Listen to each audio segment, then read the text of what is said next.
Day one of America's comeback and the greatest political comeback in American history. Please welcome the 47th President of the United States of America, Donald J. Trump. A raucous crowd welcoming the President and First Lady back to Washington, D.C. The new president wasting no time on Inauguration Day, revoking 78 destructive, radical executive actions of the Biden administration.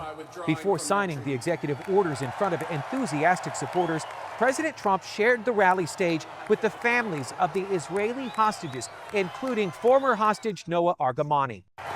So now the work begins. We won, but now the work begins. We have to bring them home. On the border, Trump declaring a national emergency, implementing the most comprehensive immigration overhaul in history. The Remain in Mexico policy back in force. Catch and release over. Trump's invoking the Alien Enemies Act to give law enforcement the full power needed to eliminate foreign gangs and criminal networks. The cartels now officially designated a foreign terrorist organization. All over the world, they're emptying their prisons into our country. They're emptying their mental institutions into our country. It stops as of 1 o'clock this afternoon, okay? Trump eliminating every DEI program in the federal government. No more social engineering. No more radical gender theory. The new administration officially recognizing the only two biological sexes, male and female, just as God created in Genesis. America's military is ending wokeness and refocusing on lethality. Trump signing an order repealing transgender troops. Being able to undergo a full gender transition beyond hormones, laser hair removal, Botox, lip injections, hair lowering, like literally. Also, military members who were expelled over the COVID vaccine mandate are back reinstated with full back pay. The cost of living and inflation crisis that's become an anvil for the American people. President Trump ordering his cabinet to use their full authority to bring costs down. Your costs have gone through the roof in the last 4 years. Perhaps you didn't notice. Does anyone notice their costs are like double, triple? Trump declaring a national energy emergency. Drill, baby, drill is official policy. Tapping America's resources will lower gas prices, lower food prices, and the cost of daily life. Also, it means less money to foreign oil-producing countries that hate America. One by one, the president took a wrecking ball to each of the disastrous, failing Democrat policies suffocating the American economy. The Green New Deal, gone. Electric vehicle mandates, gone. The next item here is the withdrawal from the Paris Climate Treaty.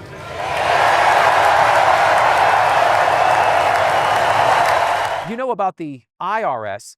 Have you heard about the ERS? The new agency will collect massive tariffs from foreign countries that have been taking advantage of the United States. The new Department of Government Efficiency, or DOGE, has been tasked with cost cutting and to stop rogue bureaucrats from wasteful spending. Most of those bureaucrats are being fired. They're gone. Those 50 so-called intelligence experts who worked with the legacy media to bury the Hunter Biden laptop story, their security clearances revoked.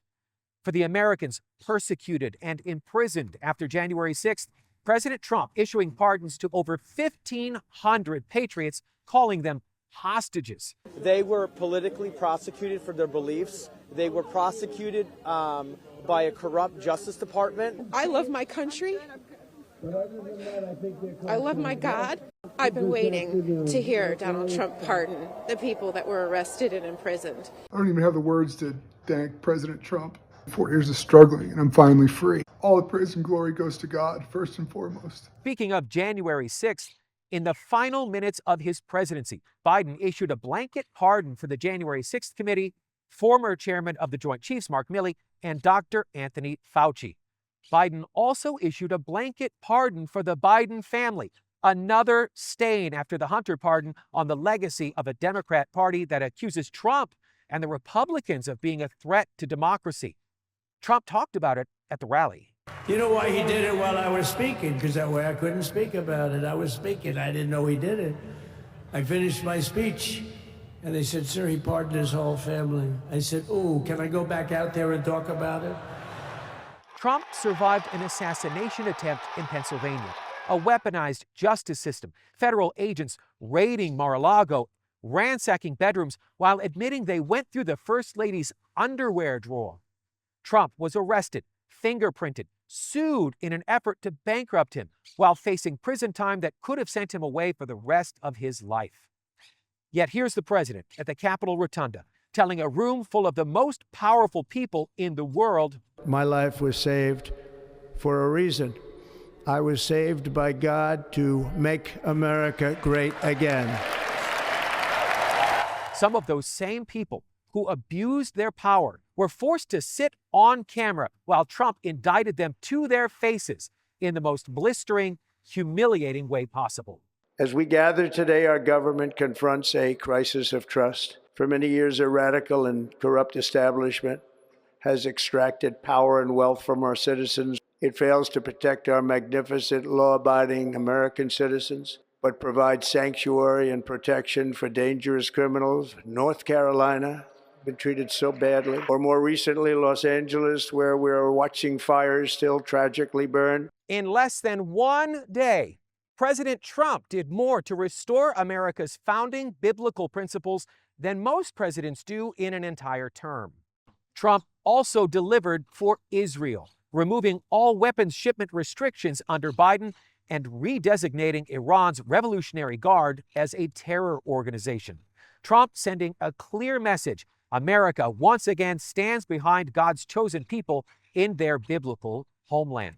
If you've been praying for American restoration, keep praying. The work didn't end on Election Day. The work is just beginning.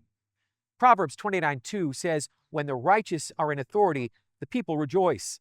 When the wicked rule, the people groan." Let's pray that this is indeed the beginning of a spiritual golden age for America. Reporting from Israel for the Real Life Network, I'm Daniel Cohen.